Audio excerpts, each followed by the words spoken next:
Welcome to the Remarkable Retail Podcast, Season 5, presented by Market Dial, Episode 1. I'm Michael LeBlanc. And I'm still Steve Dennis. Well, still, Steve, I've given away a bit of the lead already. Exciting news. We've partnered with a great organization and a great group of folks, Market Dial. To present, there you go, the Season 5 sound effects to present Season 5. Yeah, we have actually been very careful, very cautious about partnering with anybody. We've talked to quite a few people over the last year or so, and along came Market Dial. And so far in our, people have to stay tuned for some of the other exciting things we've got down the road. But yeah, excited to work with them and excited to bring some other interesting opportunities later in the season. Yeah, and we'll be talking a little bit about what they do and who they are, but check them out.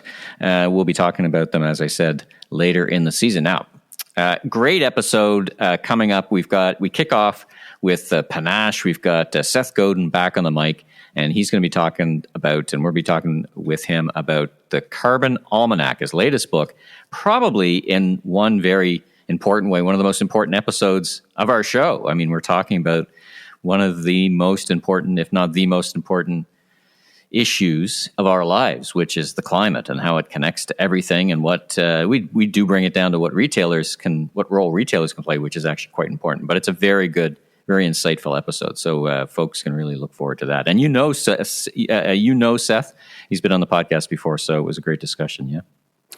Yeah, I've known Seth for more years than I care to mention.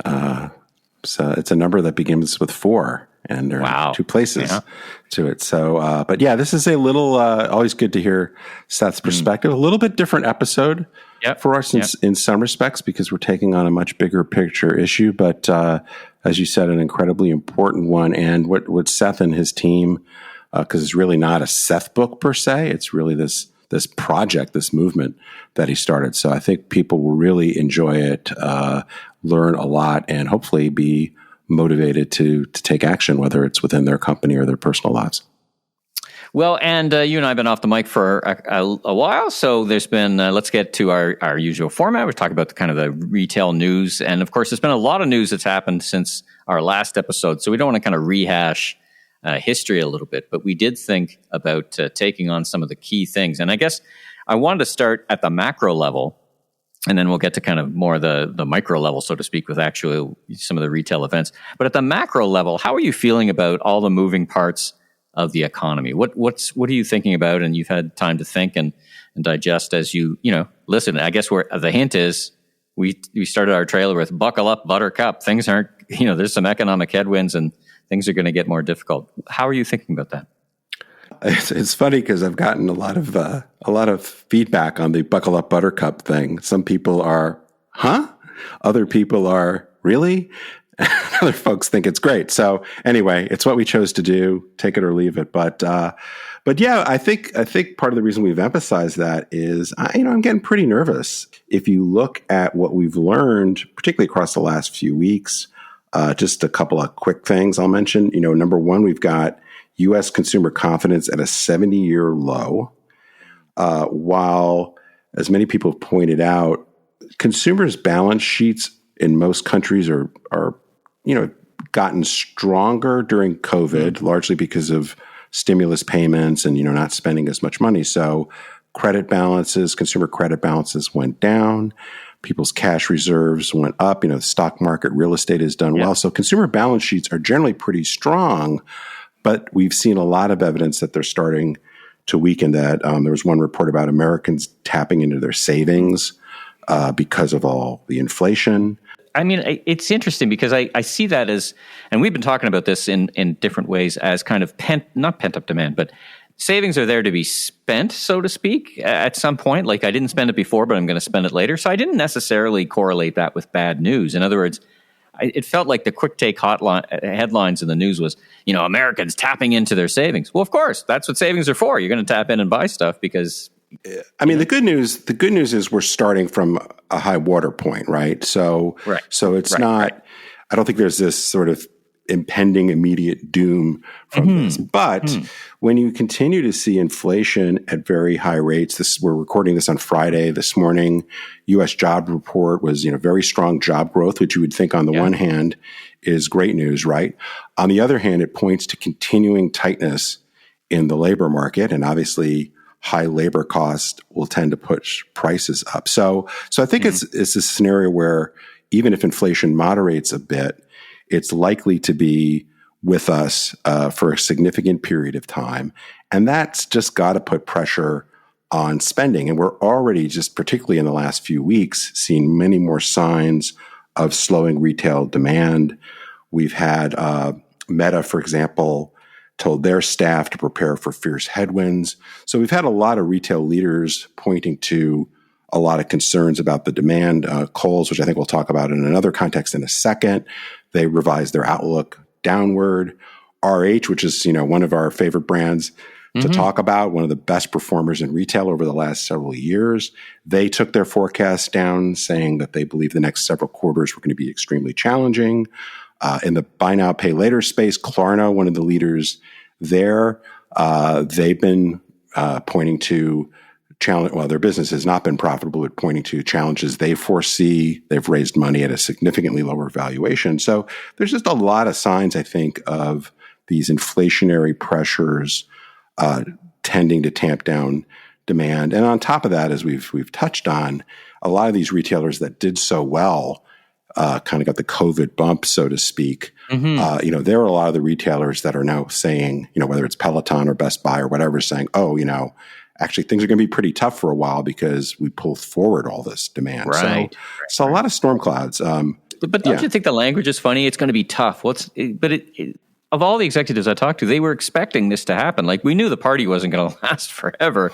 As you said, a lot of sales were being forward. So I just find it interesting, the language people use. It's going to be tough quarters. Well, it's almost normal quarters. Like, it's very expected. But the way it's messaging, I don't know. I find it confusing because it leads to more anxiety about the economy than I think. Sure. Well, I think, one of the things we've touched on a bunch of times is it's always interesting, when people, whether, particularly in the context of earnings, right? It's like, well, our earnings were down relative to expectations. Well, who set the expectations? In many cases, it wasn't, the industry analyst. It was the Wall Street analysts. And so I think, we have to be able to look at things on an objective basis, on a relevant, comparable basis. But I guess my overall point is I think that things are going to be more challenging for most retailers going forward.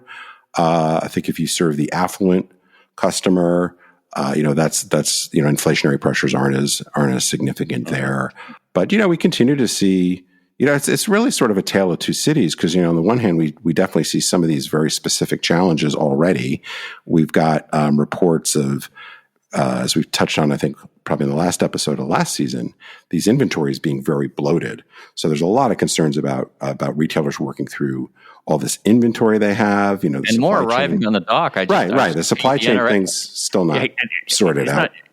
It's not sorted out, and NRF just even late breaking news today. They're putting out emails about the ports receiving record amounts over 2021 amounts of goods. So the stuff is still coming in. Yeah, and so that's. From a consumer standpoint, I think it's going to be good because there's going to be a lot of, promotional activity to try to move through all this inventory. The impact from a profitability standpoint, of course, is going to be the real challenge. And hopefully, it's not something that persists more than a couple of quarters. But anyway, I think, the lesson is, to be adaptable, to be agile. Clearly, you got to really focus on operational execution. That's always important. It's going to be even more important the second half of this year. And then strategically, again, it's always about, how are you going to be so differentiated or more differentiated so that you get more than your fair share of the business that is available, whether that's booming or whether that's, turns out to be quite contracted. Interesting. All right. Well, let's get into some of the retail news. And again, not to rehash history here, but there were some pretty important things that happened. Let's move on to the kind of, there's a couple of stories that relate to the middle, so to speak, in our vernacular. So the Kohl's deal seems to have fallen apart, which we had talked about, didn't really make a whole lot of sense. So Kohl's, I guess, is back on the market. Maybe they're an Amazon. Maybe back to your idea about maybe Amazon should just buy Kohl's. I don't know. Well, here's the thing I'll say about Kohl's. One is, to your point, it wasn't really clear strategically why this partnership made a lot of sense. So, I'm in general not in favor of acquisitions that don't have some sort of clear strategic synergy, to use the cliched term. Yeah. So, and then at the same time, the market conditions really turned unfavorable. So I think that, to the extent that the franchise group originally could get their head around, I think it was $60 a share. That number, that price looked a lot less attractive given what's transpired in the market over the last few weeks, to the points we talked about earlier. And I didn't get the sense that Kohl's really wanted to do the deal anyway. So here we are now where Kohl's still has all sorts of struggles of being stuck in the boring middle. The near-term macroeconomic factors look extremely challenging. They have a lot of inventory, presumably, they need to move through and compete with all the aggressive discounting that Walmart and Target and others have already started.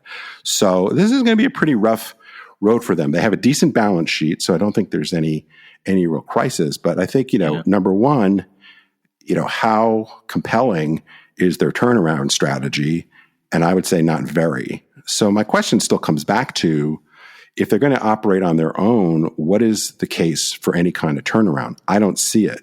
So as much as, I was semi-facetious about the Amazon acquisition, and I think for a bunch of reasons it's not likely to happen, I do think, barring a miracle, Kohl's needs to partner with somebody that can actually add a lot of value. And the value that needs to be added is more differentiated product, greater logistics capabilities, and more frequency.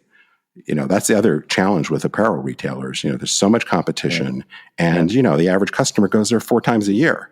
And so how do you get more footsteps? And this is where Target and Walmart, really win, because they have those daily essential kind of items that drive a lot of traffic, which helps support, not as significant an apparel business, but pretty good sized presence.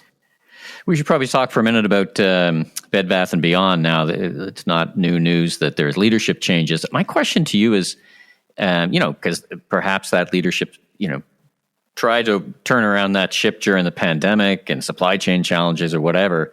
But is there anyone who could turn that around, or is it just the business model is just fundamentally flawed? Like, what are your thoughts around leadership changes as a solve for the problems that are happening or will happen at Bed Bath & Beyond?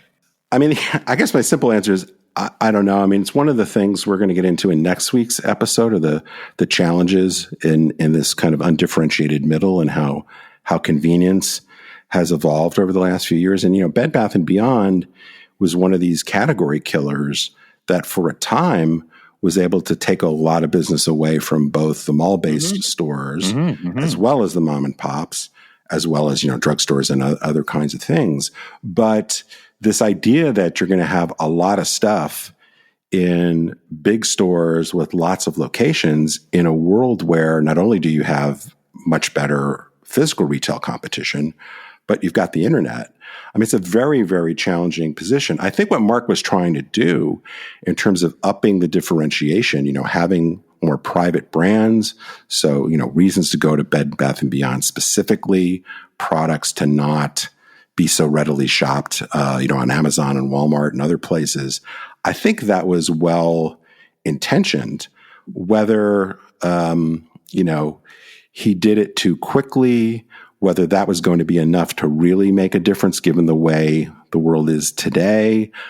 He, absolutely got hit by supply chain issues that made their execution very, very poor. So I think he was pointed in the right direction. I think he got dealt, bad luck basically by a lot of the macroeconomic factors that were, pretty much his entire tenure there. But even without that, I'm still not sure it would have been enough to really make them a viable retailer.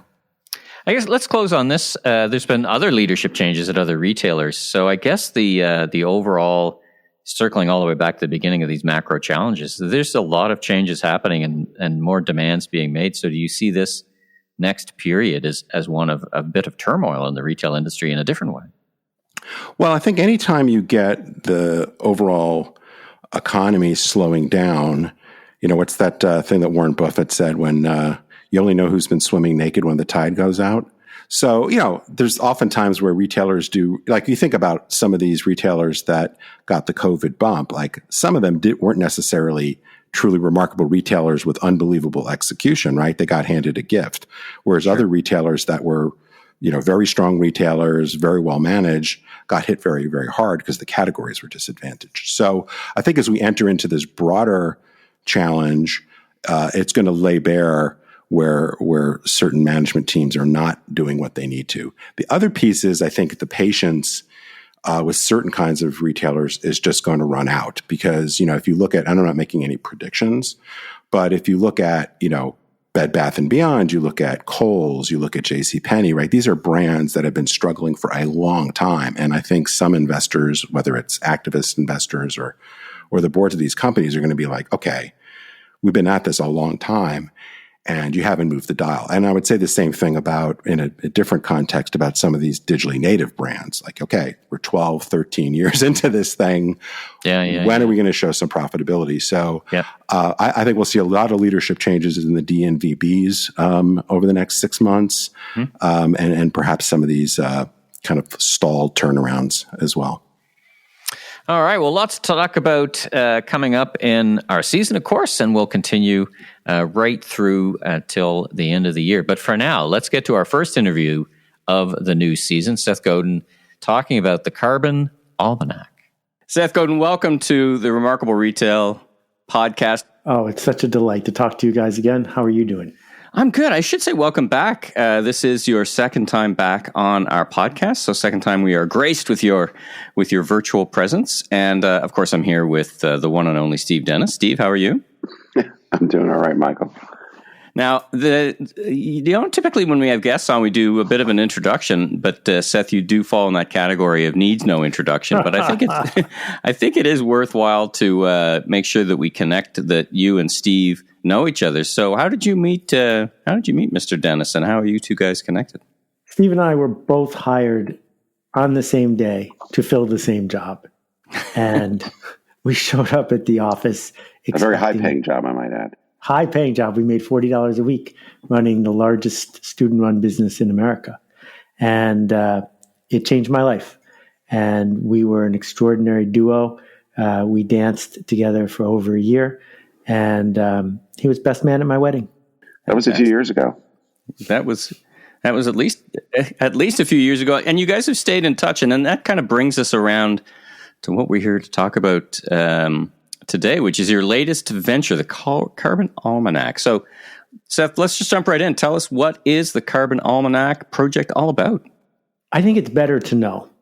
And I think you guys have been leaders in helping retailers know, not just to go by instinct, but we are living in a world where we make decisions every day about what to buy and who to vote for and what to talk about and the impacts that we make and the impacts that are made on us. And the climate is changing. It is changing dramatically, and it's going to happen faster. And unfortunately, we have been indoctrinated and manipulated into believing things that aren't true. And the idea of the Carbon Almanac was to assemble, I'm a volunteer, and so is everyone who worked on it, thousands of people in more than 90 countries, and assemble a team of volunteers to use data that you can look up, but present it to people in a bite-sized, understandable, convenient way so that we can get smarter and make better decisions. And how did so it's basically sourcing the wisdom, of everyone, and then kind of force multiplier, so to speak, of everyone having a little contribution that takes that message forward and kind of drives for the truth. How did this all come about? Where did this idea originate from, and what's the origin story? So I wrote my first blog post about climate change 16 years ago, and it did not solve the problem. I don't know why. What? You've solved many other problems, but it's a gnarly one. It's a gnarly one for sure. And I felt powerless. And I was also mistaken about a lot of things that I believed, but I felt powerless and I wanted to get smart. And I thought other people did too. And I read a book called Ministry for the Future, which I recommend to anyone who likes science fiction or is a living, breathing human. Either category is fine. And I cried and I thought hard And I realized I had to do something, but I thought maybe I could do it with leverage. And the idea of the almanac is a model for what we think the solution is, which is the carbon footprint is a myth. Plastic recycling is a fraud. Human individuals who are privileged and have resources, particularly in North America, cannot single-handedly reduce their way to solving this problem. The only solution is systemic change. And systemic change is caused by individuals working together. You mentioned earlier that you were mistaken in some of your beliefs. Was it you were thinking that individual contribution, or talk more about that? So, the people who are listening to this understand and like marketing. And it's interesting that Ogilvy and Mather, one of the great ad agencies of all time, invented the idea of the carbon footprint at the behest of British Petroleum 40 years ago. The reason British Petroleum wanted the carbon footprint idea to spread, and I think it's perhaps the most effective marketing campaign in history, certainly on the unsung list. They wanted it to spread because if you feel guilty and you feel like a hypocrite, you're not going to speak up. And it worked beyond anybody's dreams. Can you, and I want to get into what specifically people can do, what this movement is about. But this episode is going to come out actually the day that the Carbon Almanac book comes out in the United States, at least. Can you just kind of paint a picture for what people are going to find in the book itself? But also, there's quite a lot of other things you've been doing and your team have been doing around how to amplify the ideas in the book. So you just give people a little bit of a picture for what they might expect and how they can get involved. Well, the first thing I would say is it's really unlikely that a skeptic or somebody who wants to avoid this issue is going to buy this book. A friend of mine said to me that he'd read all my books, but he doesn't want to read this one. We don't expect those people will buy the book. We made the book so that the people who are on the bus will buy copies for the people who need to get one. That when we start handing them out like candy, which books are really good at, people will see and they will learn. And so, we've already become a number one bestseller in a few categories because people are buying several to give out to others. But to go with it, we made a kids book that's free online. We have 40 podcasts. We have a daily email list. We have a photo book that we did in conjunction with Getty that shows people if a picture's worth 1,000 words, there's almost 1 million words worth of ideas inside the photo book, also free, all at thecarbonalmanac.org. And the magic of book selling these days is that bookstores sell fewer than 20% of all the books that are purchased. And the people who buy books are a small group. So when you put those two things together, the idea of harnessing the focus and energy of 2,000 people in 90 countries is how you start a movement. Not that we are starting the movement of climate, but that we are fueling it by making it easy for people to know what's going on. And I don't want to get too bogged down in the details of this, but I just as I was, thank you for getting a galley copy to me. As I was going through it, I was just blown away by how much really incredible information is included, all the collaborators you had. Can you just give us a little bit of sense of how you pulled this all together? Because it's so impressive. And maybe there's some lessons for people in terms of other movements that they might want to get involved in and how to get their ideas to spread. So you just talk briefly about that. MarketDial is an easy-to-use testing platform and emboldens great decisions, leading to reliable, scalable results. With MarketDial, you can be confident in the outcome of your in-store pilot initiatives before rolling them out across your fleet. In a challenging retail climate of supply chain disruption, labor shortages, and dynamic customer behavior, the need for reliable insights has never been greater. Validate your remarkable ideas with MarketDial's in-store testing solution. The proof is in the testing. Learn more at marketdial.com. That's marketdial.com.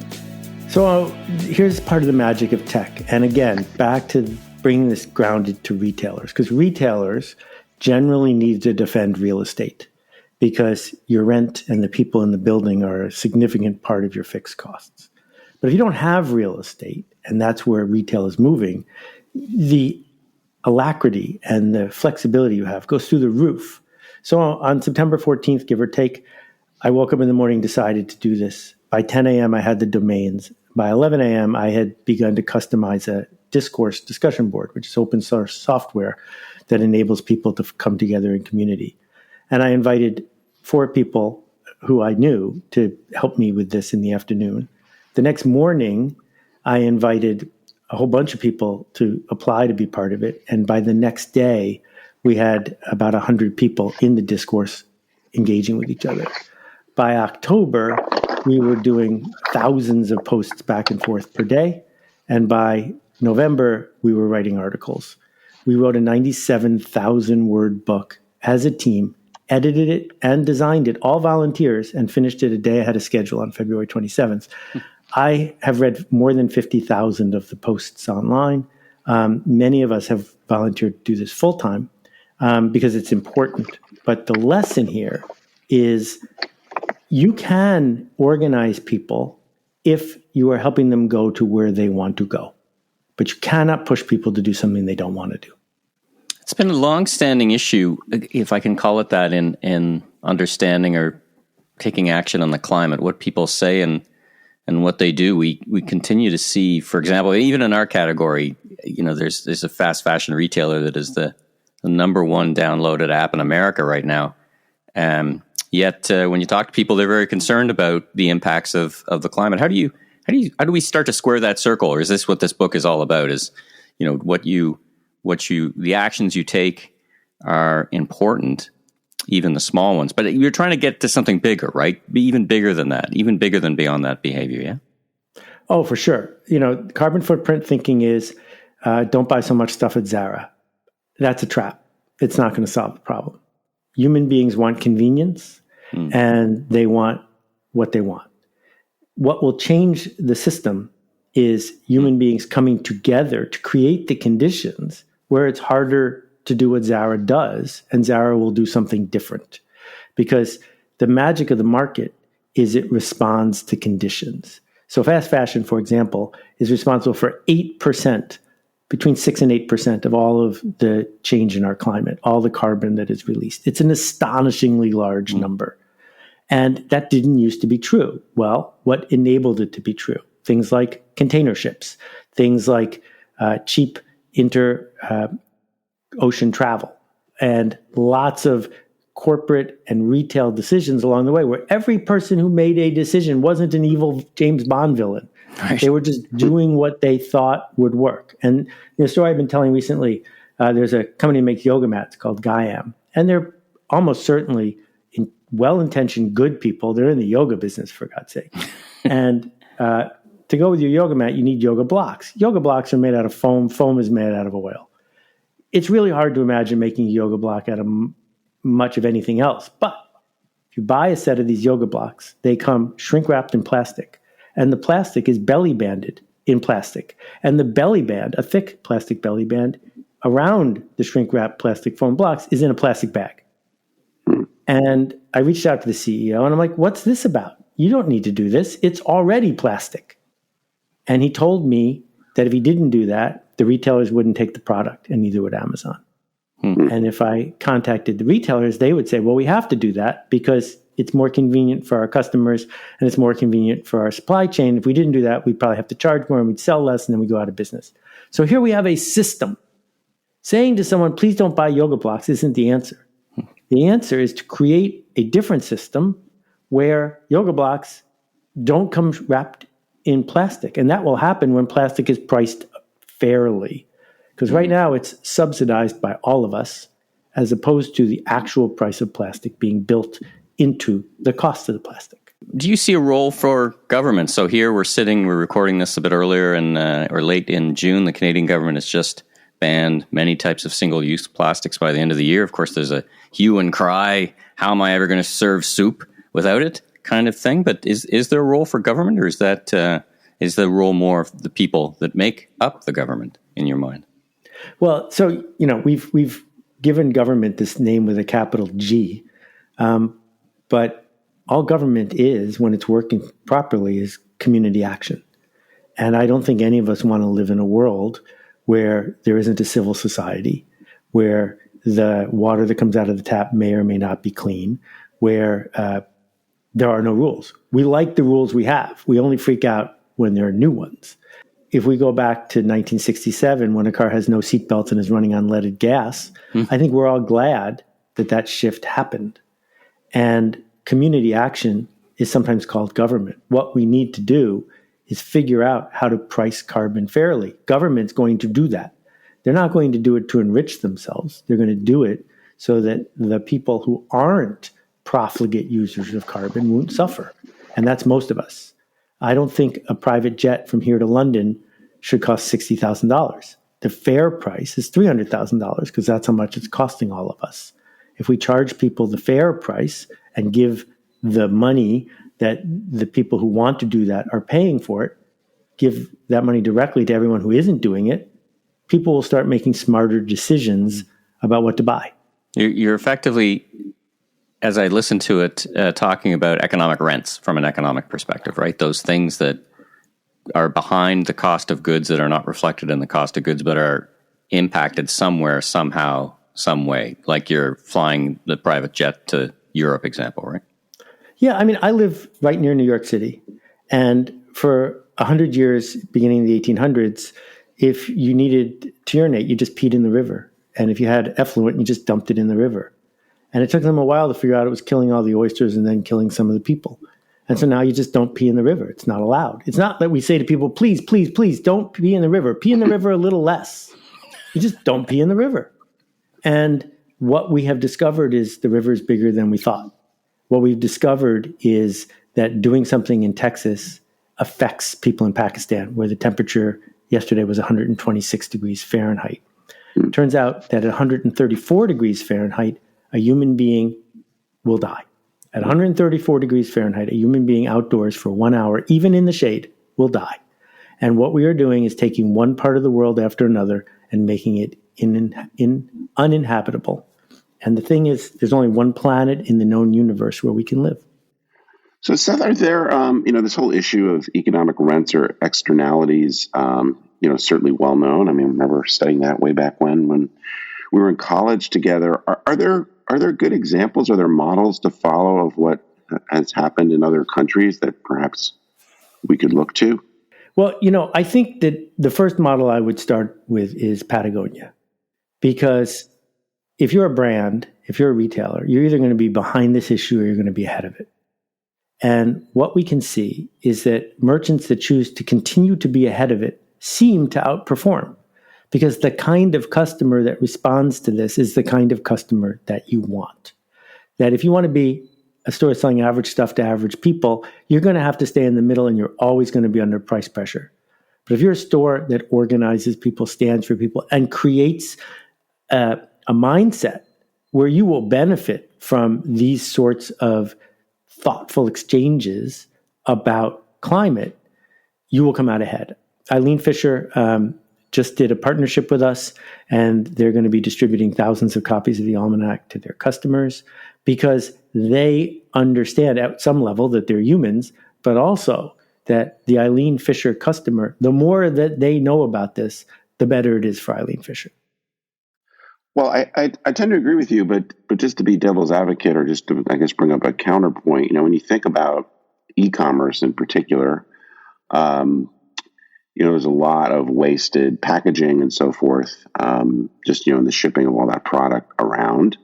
And as you may know, return rates tend to be like 30%. So you have, product going back and forth. You have stuff that ends up in landfills, so I think the environmental impact is pretty significant.